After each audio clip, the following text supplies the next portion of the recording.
Assalamualaikum dan selamat pagi. Berita pagi bersama saya Nazri Fahmi Syukri.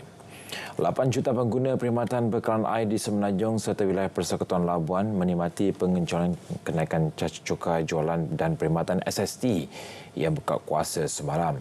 Ia membabitkan 87% pengguna domestik dan 13% bukan domestik. Kementerian Peralihan Tenaga dan Transformasi Air Petra dalam kenyataan memaklumkan 4.7 juta lagi pengguna perkhidmatan pembentungan di seluruh Semenanjung dan wilayah Persekutuan Labuan juga tidak terkesan dengan kenaikan caj itu. Kementerian juga mengingatkan orang awam untuk menggunakan air secara berhemat terutama ketika negara sedang berhadapan dengan musim panas dan kering di kebanyakan negeri. Kadar baru SST naik kepada 8% berbanding 6% sebelum ini. Langkah itu adalah sebahagian daripada usaha kerajaan untuk meningkatkan daya tahan keuangan negara sambil mengurangkan defisit belanjawannya. Jumlah kes demam denggi meningkat kepada 3,572 kes dengan 2 kematian akibat komplikasi dilaporkan pada Minggu Epidemiologi ke-08 iaitu bagi tempoh 18 hingga 24 Februari. Kumulatif kes demam denggi yang dilaporkan hingga ME08 ialah sebanyak 29,113 kes berbanding 17,388 kes bagi tempoh sama tahun lepas. Ketua Pengarah Kesihatan Datuk Dr. Muhammad Razi Abu Hassan dalam kenyataan berkata terdapat 16 kematian akibat komplikasi demam denggi telah dilaporkan berbanding 14 kematian bagi tempoh sama pada 2023. Dari segi bilangan lokaliti hotspot jumlahnya meningkat kepada 196 berbanding 185 minggu sebelumnya dengan jumlah tertinggi dicatatkan di Selangor iaitu 155 lokaliti diikuti wilayah Persekutuan Kuala Lumpur dan Putrajaya 16. Bagi sefiran chikungunya, terdapat 2 kes direkodkan pada ME08. Pemuzik British Yusuf Islam yang dahulunya dikenali sebagai Cat Stevens tampil sebagai penceramah jemputan dalam kuliah madani di Seri Perdana Kediaman Rasmi Perdana Menteri. Datuk Seri Anwar Ibrahim dalam ucapan pembukaannya menyifatkan Yusuf Islam merupakan seorang individu yang mengagumkan dan menakjubkan.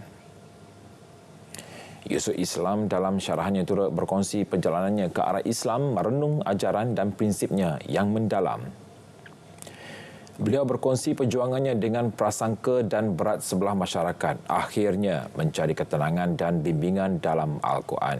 Di sebalik cabaran dalam masyarakat Islam, beliau menekankan kerelevanan prinsip Islam yang abadi, terutama dalam menjaga hak asasi manusia dan menjaga bumi. Penerbitan Al-Quran Mushaf Al-Hufaz bakal memudahkan para hufaz menghafaz ayat-ayat suci Al-Quran dengan lebih sistematik. Menurut Timbalan Perdana Menteri Datuk Seri Ahmad Zaid Hamidi, penerbitan itu akan memberi manfaat kepada kira-kira 300,000 pelajar muhtafiz di negara ini. Beliau yang juga pengurusi Yayasan Al-Falah akan membeli 50,000 naskah mushaf itu untuk diedarkan ke muhtafiz di seluruh negara.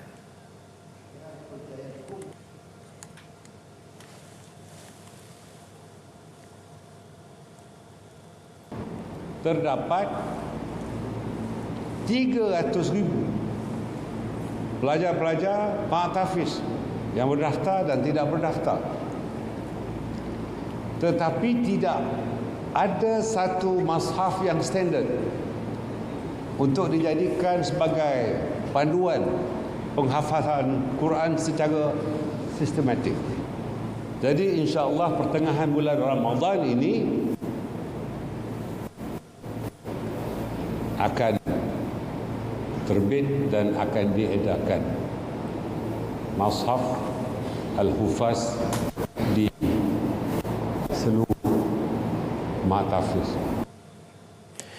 Beliau berkata demikian ketika berucap merasmikan Majlis Pelancaran Wakaf Peringkat Kebangsaan dan penerbitan mushaf Al-Hufaz di Putrajaya.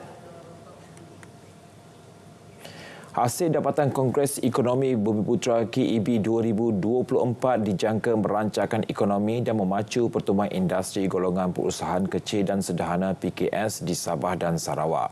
Dewan Perniagaan dan Perindustrian Kadazan Dusun KCCI dan Dewan Perniagaan dan Perindustrian Dayak DCCI berpendapat ia akan memberi peluang bagi PKS khususnya di luar bandar transformasi perniagaan yang lebih inovatif dan berdaya saing.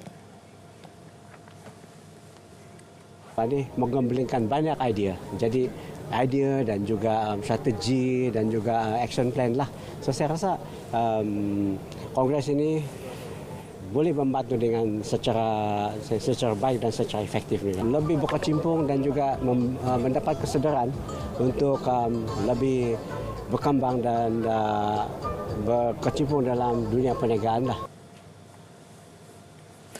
Kerajaan juga diharap dapat memperkasa kemudahan infrastruktur dan kemudahan jalur lebar yang lebih stabil selain mengurangkan birokrasi dalam mempermudah urusan perniagaan.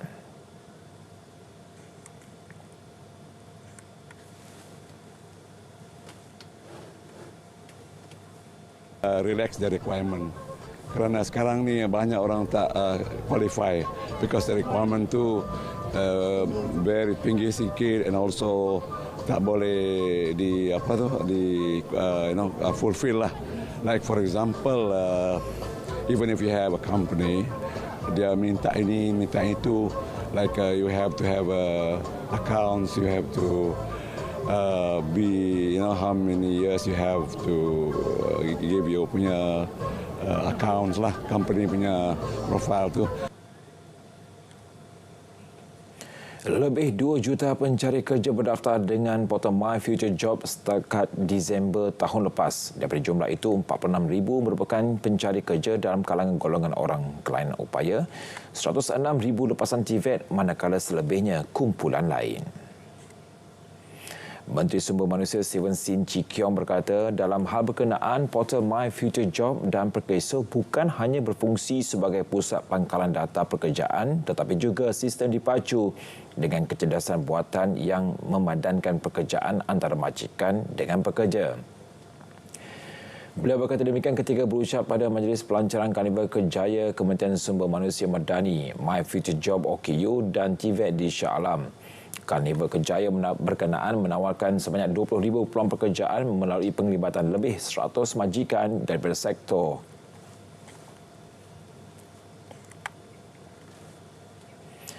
Perbadanan Bukit Bendera Pulau Pinang mengumumkan kadar baru untuk perkhidmatan tiket funicular Bukit Bendera berkuasa kuasa 1 Mei ini. Kerana itu berikutan kos operasi dan penyelenggaraan yang sentiasa meningkat bagi perkhidmatan serta infrastruktur. Kadar harga baharu tiket 2 hala haluan biasa untuk pemegang MyCard, MyKit dan pemegang kad yang sah iaitu Malaysia My Second Home, permit kerja pasangan warga negara Malaysia dan lain-lain berharga RM16 untuk dewasa berbanding RM12 sekarang. Manakala tiket sahala RM8 berbanding RM6. Harga baharu tiket bagi kanak-kanak berusia 4 hingga 12 tahun dan warga emas 60 tahun ke atas ialah RM8, manakala sahala pula RM4. Lebih 300,000 pengunjung menghadiri Festival Perakan Cenggih Johor Bahru 2024 di Jalan Wong Ah Fuk, Johor Bahru 8 malam tadi. Perasmian disempurnakan Pemangku Sultan Johor Tunku Mahkota Ismail Sultan Ibrahim. Hadir mengiringi baginda Menteri Besar Dato' On Hafiz Ghazi. Perakan diserikan dengan 13 kereta berhias dan 10 kumpulan tarian singa serta naga berarak sepanjang 8 km.